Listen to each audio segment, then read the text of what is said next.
हंसः शुचिषद वसुरांतरिक्षस अद्धोता वेदिषद अतिथिर्दुरोणसत् नृषद्वर सदृत सद्व्योम सदब्जा गोजा ऋतजा अद्रिजा ऋतम बृहत।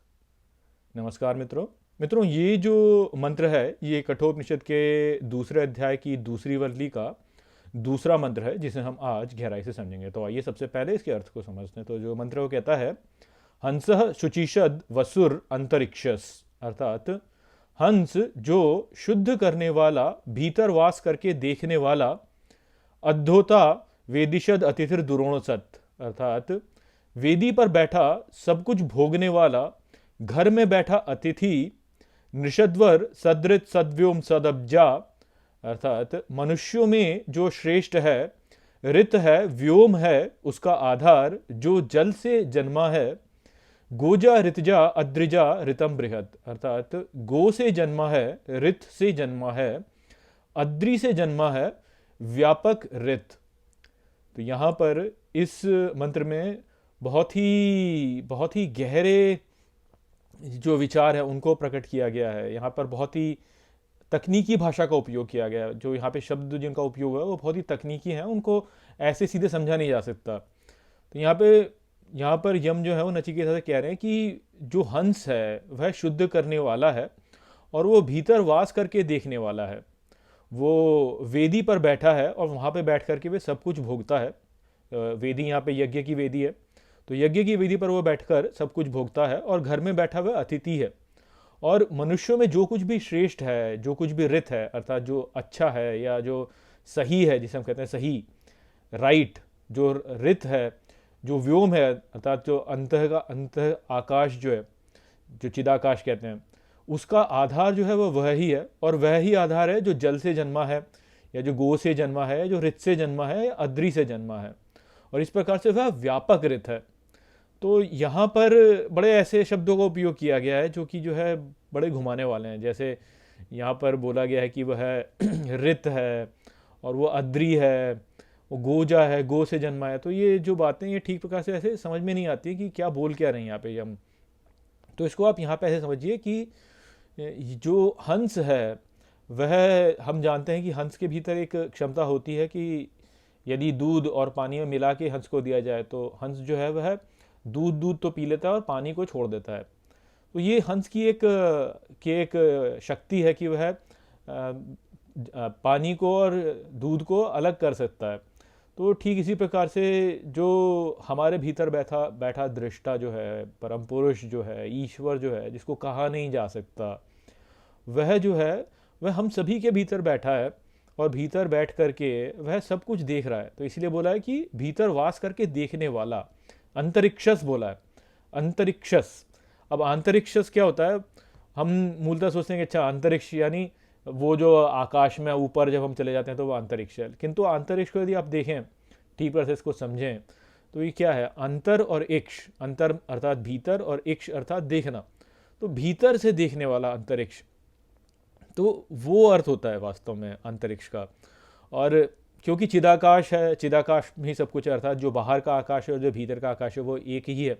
इस कारण से जो हम इसको ऐसे प्रक्षेपित करके इस प्रकार से भी बोल देते हैं। किंतु हम इसको वैसे भी समझ सकते हैं कि जो भीतर से बैठ के देखता है बाहर, हमारे भीतर बैठे हुए बाहर देखता है, और वह शुद्ध करने वाला है।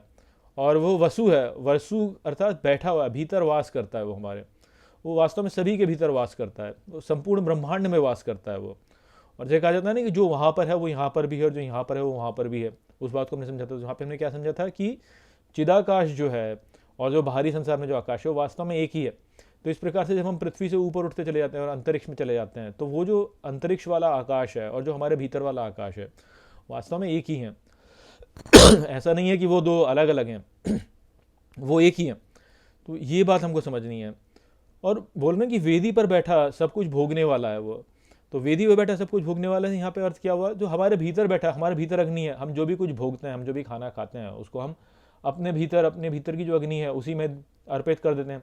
हम जो कुछ भी अनुभव करते हैं उसे अपने भीतर, अपने मन में, अपने हृदय में प्रक्षेपित कर देते हैं, अपने हृदय में उसको धारण कर लेते हैं। और यदि आप देखें अपने हृदय पर, यदि आप हृदय चक्र को देखें तो हृदय चक्र में भी एक अग्नि उत्पन्न होती है और उसमें भी एक ताप होता है। यदि आप अपने हृदय चक्र पर, अपने हृदय पर जो है अपने मन को केंद्रित करें तो आप देखेंगे वहाँ पे अग्नि उत्पन्न होने लगेगी, वहाँ पर ताप उत्पन्न होने लगेगा। तो जब हम कुछ भी अनुभव करते हैं और उसको अपने भीतर धारण करते हैं तो वो भी वास्तव में अग्नि में ही झोंका जा रहा है। इसीलिए तो मांडुक्य उपनिषद में बोला गया है कि जो जो स्वप्न की अवस्था है उसे तेजस की अवस्था बोला गया है। तेजस से क्या है? अग्नि।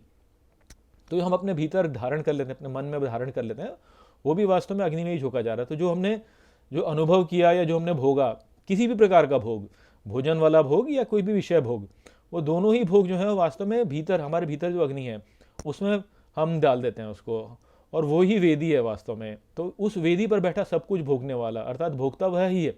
लगता ऐसा है कि हम भोगने वाले हैं, किंतु भोक्ता वह ही है।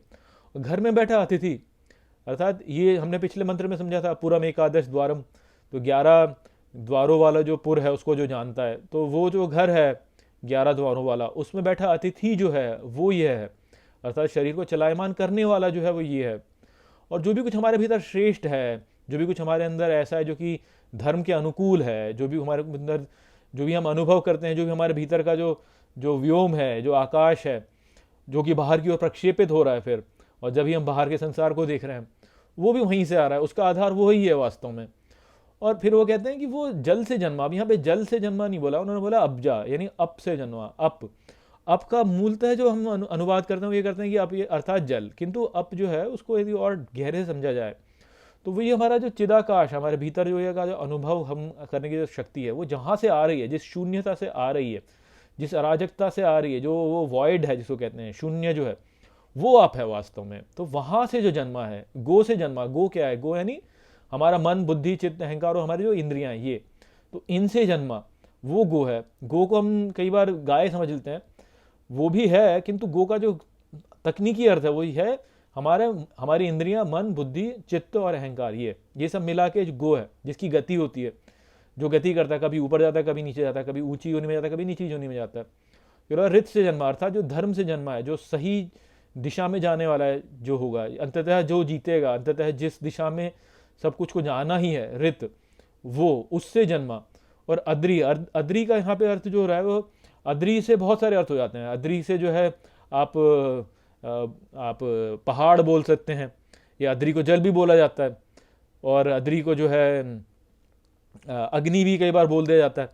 तो अद्री वास्तव में क्या है? जो अनमैनिफेस्ट है, जो अभी प्रकट नहीं हुआ है, जो अप्रकट है, या जो अभी अविच्छिन्न अवस्था में है, जो कि प्रकट नहीं हुआ है, तो उससे जन्मा। तो वो जो है अर्थात सब कुछ, ये यदि आप इस प्रकार से इसको समझें तो सब कुछ वास्तव में जिसका आधार सब कुछ का जो है वो वही है। इसलिए इसको बोला व्यापक रित, अर्थात जो दिशा जिसमें ये संपूर्ण ब्रह्मांड प्रगति कर रहा है, जिसकी ओर संपूर्ण ब्रह्मांड जा रहा है, अर्थात जिसमें ही जाएगा वो, जिसमें विलीन होएगा, जिसी की ओर ही जाएगा सब कुछ, वो तो वो है वास्तव में।